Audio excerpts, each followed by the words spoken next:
Gagal ginjal, penyebab yang paling banyak sekarang itu kecuali diabetes adalah darah tinggi. Kapan kita mengedukasi banyak makan protein? Kalau nyata-nyata proteinnya turun. Kalau tidak turun ya tidak usah. Terus makan terlalu banyak, makan putih telur sampai 20 biji misalnya. Padahal normal kan proteinnya. Dok, izin tanya lagi dok. Kakak saya itu dulu kakinya kan bengkak. Nah, itu kan dicurigai albuminnya kurang. Terus tiap hari dianjurkan sama dokternya makan protein yang banyak. Tapi albuminnya kurang nggak? Enggak itu dok, Oh, enggak, normal, ya, sudah baik, dicek normal. Terus tetap makan protein itu toh dok. Nah, ternyata malah kontrol berikutnya cek ureum, kreatinnya malah tinggi, malah ginjalnya yang kena. Itu apa masalah dari proteinnya atau gimana itu dok? Usia berapa? Usia sudah 68 tahun. 68 tahun. Iya. Ada sesak nafas nggak? Enggak itu.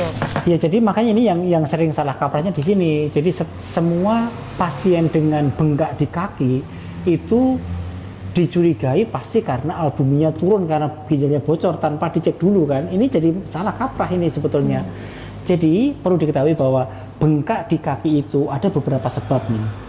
Yang pertama sebab karena bocornya ginjal sehingga proteinnya loss ya, protein dalam darah turun maka jadi bengkak. Yang kedua karena sirosis hepatis. Ginjalnya normal tapi livernya mengecil. Kemudian fungsinya sangat menurun, padahal fungsi liver adalah memproduksi protein.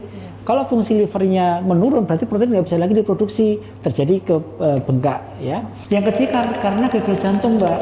Ini yang paling sering pada orang tua gagal jantung dikiranya kebocoran ginjal, gitu kan? Gagal jantung itu terjadi kenapa? Karena jantungnya itu pompanya tidak kuat lagi. Jadi tidak kuat lagi. Karena pompa tidak kuat, maka daerah yang paling jauh dari jantung itu tidak bisa merasakan pompanya ini, Mbak. Sehingga harusnya kan darah dipompa, ngalir, kemudian dari kaki dia naik ke atas kan.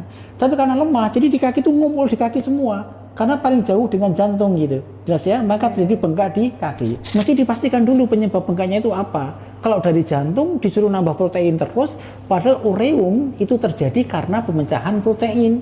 Kalau terlalu banyak makan protein, ureumnya pasti naik, gitu loh Mbak. Kalau tidak ada masalah di kebocoran ginjal, ya jangan banyak makan protein, harus dibatasi. Tidak bisa terus makan terlalu banyak, makan putih telur sampai 20 biji misalnya. Padahal normal kan proteinnya.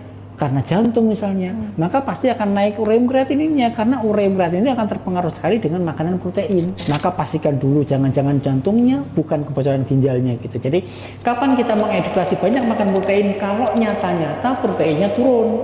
Kalau tidak turun ya tidak usah gitu. Secukupnya saja gitu. Jelas ya? Karena banyak orang yang gagal jantung dikiranya ginjal bocor. Sirosis dikiranya ginjal bocor padahal bukan gitu kan, kita ngudak-ngudak bocornya ternyata bukan gitu. Maka pastikan dulu dengan cek laboratorium. Kebetulan kakek saya itu ada darah tinggi juga dok. Berarti kan apa mungkin ya karena darah tingginya itu? Iya. Jadi gagal ginjal, penyebab yang paling banyak sekarang itu kecuali diabetes adalah darah tinggi. Darah tinggi ini menyebabkan gagal ginjal juga ureum kreatin akan naik ureum kreatininnya. Kenapa? Karena darah tinggi ini akan mengaktifkan disebut dengan renin angiotensin system, RAS system. Itu akan menyebabkan terjadinya kenaikan ureum kreatinin sehingga jadi gagal ginjal. Maka darah tinggi, diabetes ini juga akan menyebabkan gagal ginjal. Jangan-jangan kreatinnya naik karena darah tingginya, bukan karena terlalu banyak makan proteinnya itu. Ini semuanya ada kaitannya semua.